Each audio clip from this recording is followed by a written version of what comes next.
America. I'm just a few hundred feet from Ground Zero, where a group of Muslim terrorists crashed two planes into the World Trade Center, killing close to 3,000 people. 9 years later, two groups of Muslims, the Cordoba Initiative and the American Society for Muslim Advancement, are planning to build a massive 13-story mosque right here behind me. Now, understandably, many people here in the West are concerned that this isn't an attempt to honor the families of 9/11, as the Muslims here are claiming.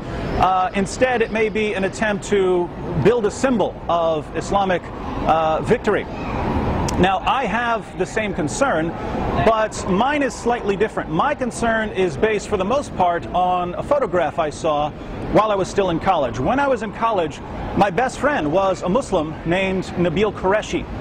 Nabil showed me some photographs shortly after the September 11th attacks, and I found them quite surprising. Muslims were passing these photographs around, and Nabil thought that they were absolutely hilarious.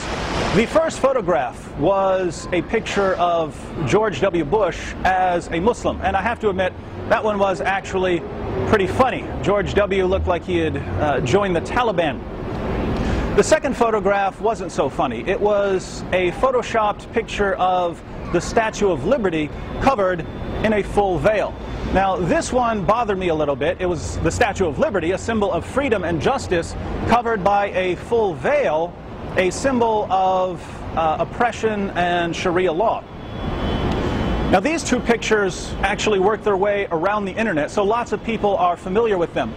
The third picture is the one that really disturbed me, however. It was a photoshopped picture of New York City covered in mosques and minarets. In the bottom corner, it said, New York City, 2006. The idea was that the terrorist attacks had cleared the ground for the construction of new mosques. Now, when I asked Nabil why he found this photograph so funny, he said, "Am I the only one who's dealing with this tragedy through humor?" But that really didn't work. People who dealt with 9/11 through humor made fun of the terrorists. They didn't joke about terrorist attacks clearing the way for a new Mecca. So this was when I first realized, this is when I realized for the first time, that there are two forces at work within Western Muslims like Nabil. On the one hand, Nabil was born and raised in the United States. His father had been in the U.S. military. He loved America. But on the other hand, even though he came from the most peaceful sect of Islam, there was something in Nabil that allowed him to smile when there were terrorist attacks. Now, those of you who know personally, who know Muslims close enough to where they can tell you what they really think, you know this is actually quite common. Good citizens in public, not so good citizens in private. Interestingly, this dual Muslim nature is advocated in the Quran. If you turn to Surah 3, verse 28, you'll see that the Quran says, "Let not the believers take disbelievers as their friends in preference to believers. Whoso doeth that hath no connection with Allah, unless it be that ye but guard yourselves against them, taking, as it were, security." So if you're a Muslim, you're not supposed to be friends with unbelievers, unless it's to protect yourself. What this means is that if Muslims feel threatened by a stronger adversary, say the United States of America, they can pretend to be friendly in order to protect themselves, in order to guard themselves against these unbelievers. The greatest Islamic commentator of all time, Ibn Kathir, comments on Surah 328, and he says that when Muslims are outnumbered by a stronger adversary, believers are allowed to show friendship outwardly, but never inwardly. He goes on to quote Muhammad's companion Abu Darda, who said, "We smile in the face of some people, although our hearts curse them." So if Muslims are in an area where they're outnumbered, they're supposed to have two faces. Inwardly, they're supposed to hate the unbelievers and to long for the day when Islam will dominate.